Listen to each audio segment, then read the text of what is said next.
Hello friends, मैं राहुल कुमार मेहता। और चलिए दोस्तों, आपको बता दें कि बिहार दरोगा निकालना एक कला है। ठीक, और इसको हम समझेंगे कैसे दोस्तों? तो चलिए हम सीधा आपको ले चलते हैं दोस्तों द्वापर युग में, यानी महाभारत के युद्ध के रणभूमि में सीधा ले चलते हैं। दोस्तों, बात उस समय की है जब युद्ध जारी था और अभिमन्यु के मृत्यु के ठीक रात में जयद्रथ को जब मारने के शपथ अर्जुन ले लेते हैं कि जयद्रथ को कल का सूरज हम नहीं देखने देंगे, तो जयद्रथ घबरा करके गुरु द्रोण के पास जाता है उनके शिविर में और जा करके पूछता है कि गुरुदेव ये बताइए कि हम सारे लोग यानी अर्जुन, हम, दुर्योधन, सारे लोग तो आप ही से शिक्षा लिए हैं, तो ये बताइए कि अर्जुन में ऐसा कौन सा बात है जो हम सबसे अलग है, यानी उसके सामने लड़ना तो दूर, खड़ा होने से भी डर लगता है। यानी अर्जुन के जो बाण है दोस्तों, देखते देखते कब उसका बाण तर्कस से निकल करके धनुष पर चढ़ा, कब आपके पास आ गया पता ही नहीं चलता है। तो गुरु द्रोण ने दोस्तों जो बात मतलब कि जयद्रथ से बोले थे, सुनने लायक बात है और यहीं से दरोगा के लिए एक मोटिवेशन अच्छा मिलता है।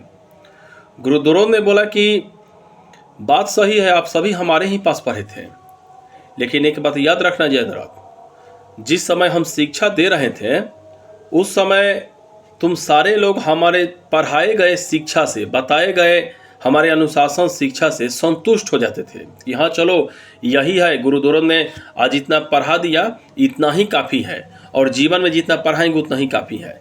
लेकिन अर्जुन हमारे शिक्षा से संतुष्ट नहीं था, यानी कुल मिलाकर के उसे हम अगर दिन में सभी के साथ 2 घंटा पढ़ाते थे तो फिर वो 2 घंटा 3 घंटा एक्स्ट्रा मेहनत करता था।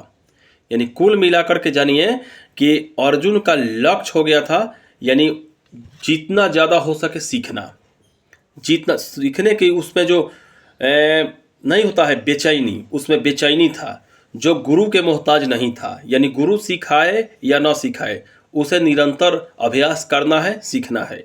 यही बात दोस्तों गुरु द्रोण ने बोलते हुए बोले कि यही बात है कि अर्जुन आज तुम लोगों से बहुत आगे निकल गया और तुम लोग केवल हमारे शिक्षक के मोहताज होकर के तुम लोग उसे पीछे हो गए।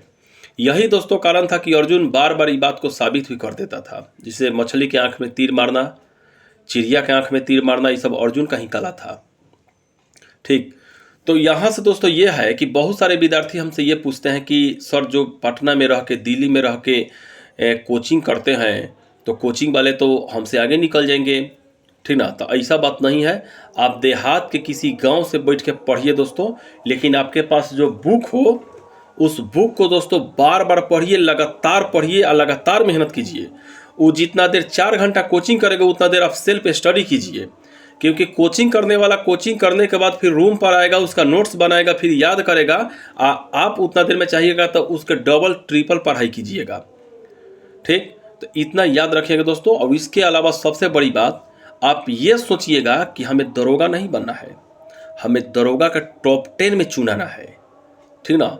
ये अपने मन में पाल लीजिए कि हमें दरोगा के टॉप 10 में चुना करके पटना के उन टीचरों को दिखा देना है कि हम भी देहात में पढ़ने वाले एक लड़के हैं, या बिना कोचिंग के हमने टॉप 10 कर लिया।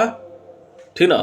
तब जाकर के पटना के टीचर और जितने कुछ विद्यार्थी हैं जो सोचते हैं कि बिना कोचिंग किए रिजल्ट नहीं होता है, उन्हें पता चले कि बिना कोचिंग किए हुए विद्यार्थी टॉप 10 में चुना जाता है। ठीक, तो एक बात याद रखिएगा, आज से अपने आप को अर्जुन मान करके ही तैयारी कीजिए।